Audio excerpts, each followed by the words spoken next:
Hello students, welcome to M online class. इससे पहले हमने मध्य बिंदु टॉपिक पे बात करी। क्या है हमारा मध्य बिंदु? मध्य बिंदु यानी कि अगर हमारे पास कोई लाइन है ए और निर्देशांक है उसके x1 y1 और b है एक और इसके कितने x2 y2। ठीक है, तो कोई बीच में बिंदु आ जाता है यानी कि ना इधर की रखता ना इधर की रखता है, बीच में आ जाता है, तो वो x आपका होता है x1 प्लस x2 बटे 2 और y होता है आपका y1 प्लस y2 बटे 2। ठीक है बेटा, ये मध्य बिंदु का आपका फॉर्मूला। ये क्यों बता रहे? क्योंकि सवाल इसी के ऊपर है, बेस्ड है। 7.2 का छठा क्वेश्चन है कि यदि बिंदु एक बिंदु ये, दूसरा बिंदु ये, तीसरा ये बिंदु ये और चौथा बिंदु ये है, इसी क्रम में लेने पर एक समांतर चतुर्भुज के शेष हो तो x और y का मान के। अब समांतर चतुर्भुज क्या होता है? मतलब 10वीं के हर सवाल में आपको छठी सातवीं आठवीं का बेसिक मिलना ही मिलना है। अगर वहां हमने अच्छा बेसिक इकट्ठा नहीं करा तो यहाँ दिक्कत आती है, यहाँ नई नई चीजें। अरे यार समांतर चतुर्भुज, जबकि 9वीं में भी आता है। आप देखो समांतर चतुर्भुज क्या होता है। सबसे पहले वर्ग को बच्चे कभी नहीं भूल पाते उनकी जिंदगी में, जिसकी चारों भुजाएं बराबर। ये क्या है? वर्ग है ना। और एक फेमस चीज है आयत। अब वर्ग में क्या होता है? चारों भुजाएं बराबर। ये वर्ग थोड़ा सा तिरछा हो जाए, वर्ग थोड़ा सा तिरछा हो जाए, चारों भुजाएं तो बराबर, तो ये आपका होता है समचतुर्भुज। और ये जो आयत है ये अगर थोड़ा सा तिरछा हो जाए, इन आमने सामने भुजाएं बराबर रहेगी तो ये कहलाएगा आपका समांतर चतुर्भुज। अब इनमें क्या होता है? इन चारों आकृति में जो विकर्ण है ना, इसका जो मध्य बिंदु होगा इसका मध्य बिंदु सेम होगा। यहां भी दोनों के मध्य बिंदु एक ही जगह टकराए, दोनों आपस में टकरा रहे भैया, इसका मध्य बिंदु और इसका मध्य बिंदु, तो ये इसी मध्य बिंदु के बेस पे सवाल आता है। अब देखो इसका डायग्राम बनाते हैं हम, है ना। एक समांतर चतुर्भुज बनाया हमने, ठीक है। ये थोड़ा सा एक जैसा दिखना, ये समांतर दिखनी चाहिए। अब इन्होंने कहा भैया कि इसी क्रम में क्रम नहीं भटकना। अगर आप यहां से एक दो ले रहे हो तो यहाँ 4 बार, या यहां से एक दो ले रहे हो तो 4 बार इधर, तो उसके बाद x, 6 इधर आना चाहिए। तो पहले हमको इनको नाम दे देते, इसको a, इसको b, इसको c और इसको d नाम दे देते, है ना। फिर हम जो इन विकर्णों को मिलाएंगे,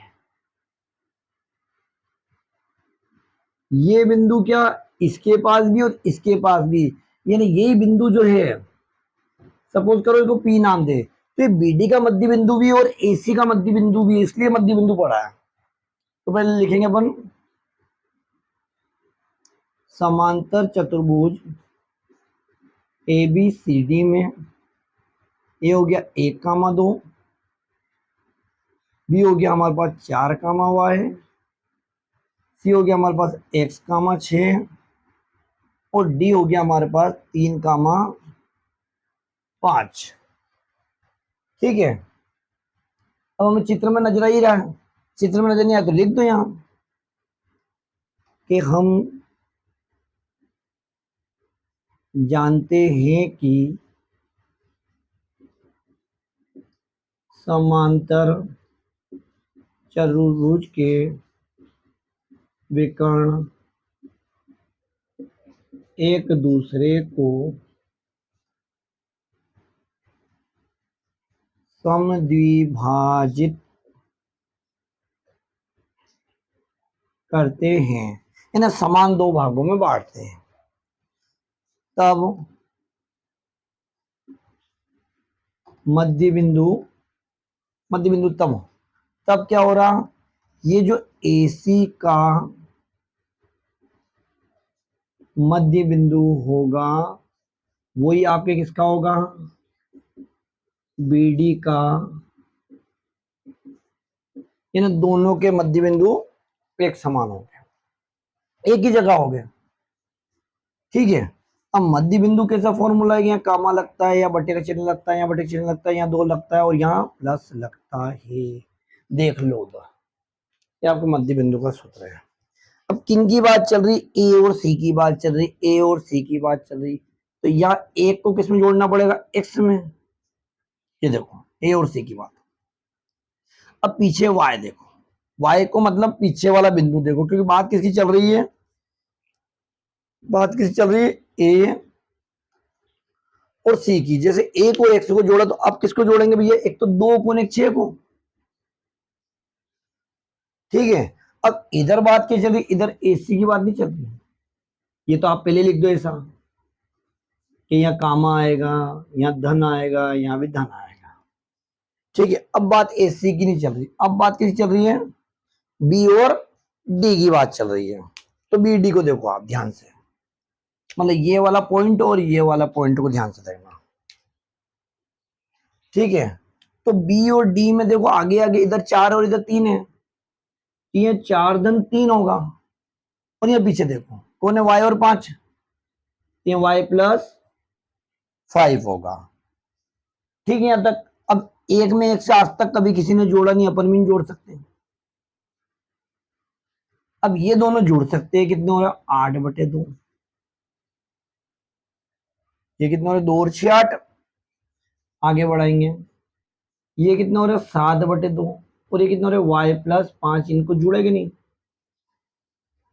अब 2 से 8 मत काट ले, हमें इससे कोई मतलब नहीं, हमें पर्सनल के एक्स और वाई की वैल्यू निकालो। अब देखो बराबर का ये मतलब है ये वाला इसके बराबर हो और ये वाला इसके बराबर, तो अब आप थोड़ा सा दिमाग पे हल्का सा, ज्यादा नहीं, इसको देखो, इसको देखो, नीचे 2 दिख रहा, अब ऊपर 7 होना चाहिए, तो एक तो पहले से कितना और जरूरत है, 6 और जरूरत है, तो एक्स का मान कितना होगा, 6। वाई को देखो, ये देखो 2 तो है, यहाँ 8 है, और ये क्या देखो, ये 5 तो मिल रहा है, कितना होगा वाई का मान 3। बाकी हम इसको तुलना करके, है ना, इसको आगे लिखेंगे, तुलना करने पर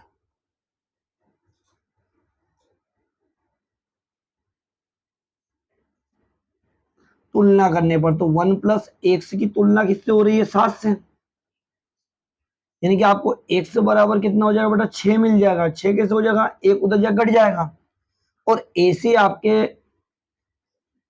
8 की तुलना किससे हो रही है, वाई प्लस 5 से। देखो आप इधर 8 है,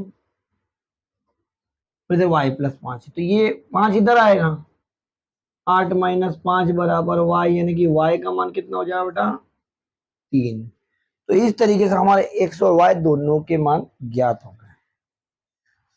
तो आपने देखा सवाल था मध्य बिंदु के टॉपिक से, बाकी पुरानी चीजें आपकी रिवाइज जरूरी है, तब जाके आपको समांतर चतुर्भुज क्या होता है, किस तरीके से उसके विकर्ण मिलते हैं और कैसे मध्य बिंदु को टच करेंगे।